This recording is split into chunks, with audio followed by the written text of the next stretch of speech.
एक आदमी को पेट में गोली लगने से वो जिंदा है, लेकिन पैर में गोली लगने से उसका मृत्यु हो गया। मैं दावे के साथ कहूँगा कि हमारे पास जो अपनी जानकारी प्राप्त हुआ अभी तक, उसमें मुझे स्पष्ट समझ में आ रहा है कि उनका हत्या किया गया। कोई अपराधी है क्या है नहीं है उसको लिए जज बैठा हुआ है। पुलिस का काम नहीं किसी का हत्या करना, और कोई अपराधी नहीं है उसके कहने से नहीं होगा। केस था, केस पे वो बेल पे है।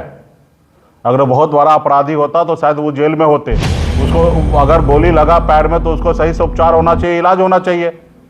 सिर्फ निषाद समाज गुस्सा ना करे, विद्रोह ना करे, तो आपने सिर्फ एक दिखावा के लिए जहां सरपंच के साथ मारपीट हुआ उस थाना अध्यक्ष को आपने सस्पेंड किया। निषाद समाज को टारगेट किया जा रहा है, और निषाद समाज कोई मूली नहीं है, गाजर नहीं है कि कोई यूं ही उखाड़ देगा। मैं करूँगा एसपी साहब से कि घटना के बारे में स्पष्ट खुद प्रेस कॉन्फ्रेंस करके सारी जानकारी दी, जनता के बीच में लाए कि किस तरीके से उनके पैर में गोली लगा, किस तरीके से उनका हत्या हुआ, सारा चीज़ जांच करके और ये करे।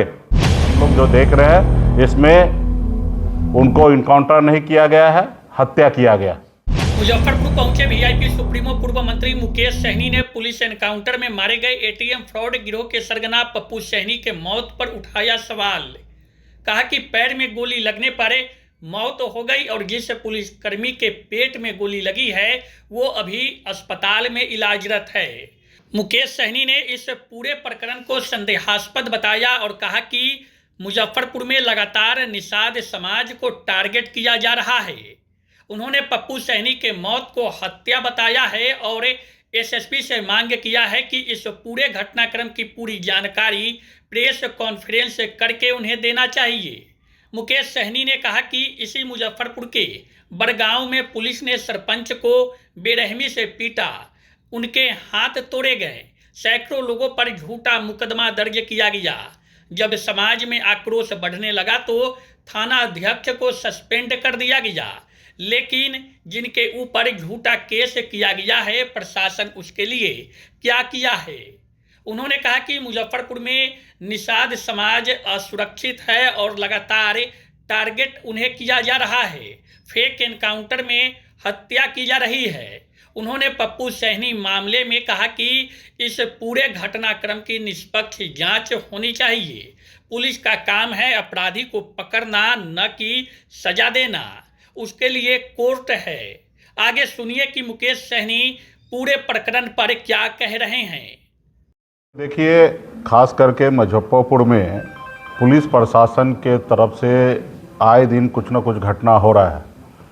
पुलिस प्रशासन जनता के लिए है, और जब पुलिस वाला अपना जो काम है वो छोड़कर लोगों के साथ मारपीट करे, पैसा वसूली करे, लोगों का हत्या करे, तो ये दुखद है।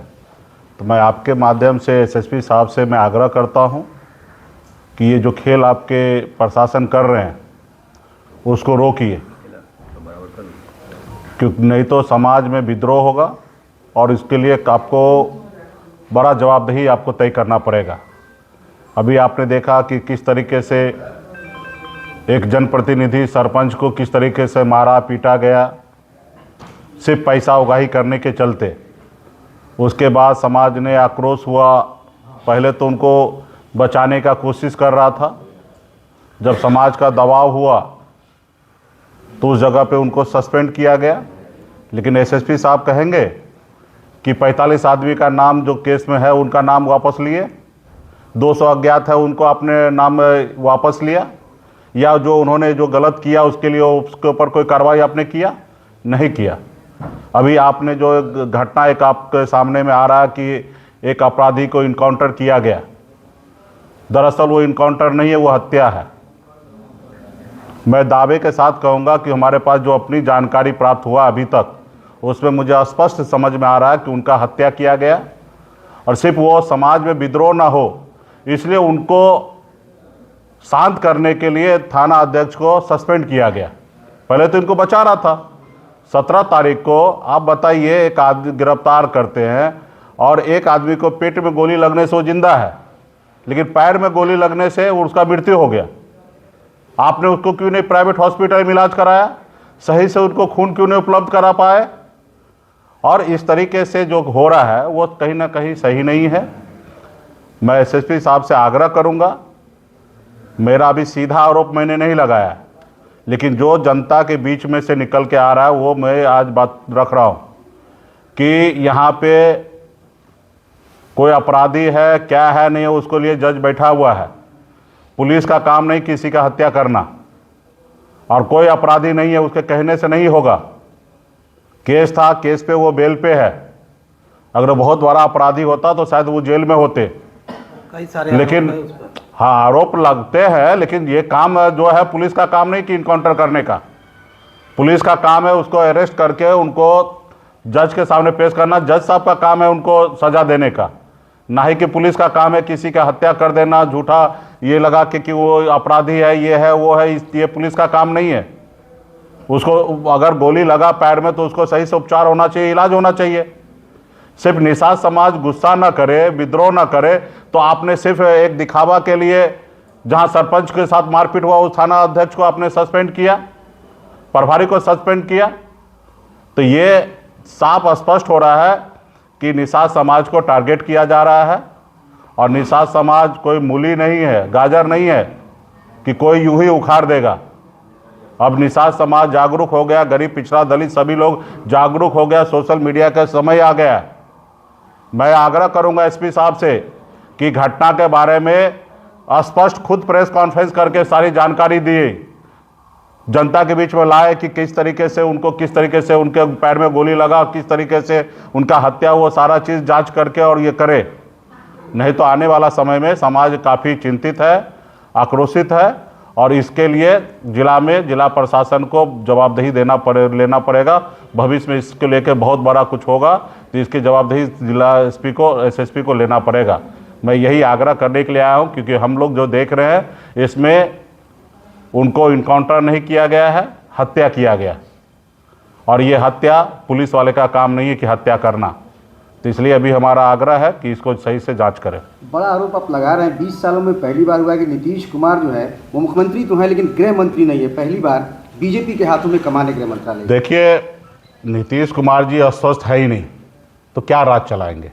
उनके हाथ में गृह मंत्रालय रहे या ना रहे उससे क्या फर्क पड़ता है। राज्य में इतना सारा चीज़ हो रहा है, उनको कुछ जानकारी ही नहीं है। पूरा बीजेपी यहाँ कंट्रोल कर रहा है सरकार को। हर महीना 500 करोड़ रुपया कमाना है, उसका उसमें जुटा हुआ है पूरा सरकार। चार्टर प्लेन में पैसा भर के दिल्ली भेजा जा रहा है। यहाँ बिहार थोड़े चला जा रहा है, बिहार को लूटा जा रहा है। सरकार बनाने के लिए राज्य का जनता का पैसा जनता में बांटकर सरकार बनाया जा रहा है। जनता थोड़े उनको वोट देना चाह रहा है। अगर वोट देना चाहता तो उनको तो कम से कम 60% वोट आना चाहिए। जिस हिसाब से 1.5 करोड़ हमारे माता बहन को जिस तरीके से पैसा उन्होंने 10,000 रुपया दिया, उनके पास 60% वोट आना चाहिए। तो ये जनता नहीं चाह रहा है। जनता तो उब चुका है एनडीए से। नहीं तो पिछली बार जितना वोट हमारे पास है उससे ज़्यादा वोट हमारे पास आया, 2020 से ज़्यादा वोट आया है। तो फिलहाल उस पर हम लोग चर्चा करेंगे। और नीतीश कुमार जी अस्वस्थ है, नीतीश कुमार जी से बिहार नहीं चलना है। अभी भारतीय जनता पार्टी चला रहे तो जो भी चला रहे चलाने दीजिए, लेकिन सिर्फ उगाही ना करें, राज्य को भलाई के लिए, राज्य को तरक्की के लिए भी काम करें। शादी का फर्नीचर सेट 34,500 से स्टार्ट। AFZ फर्नीचर के ऑफिशियल यूट्यूब चैनल पर विजिट करिए विशेष जानकारी के लिए और परचेज करिए बिहार के सबसे बड़े शोरूम से।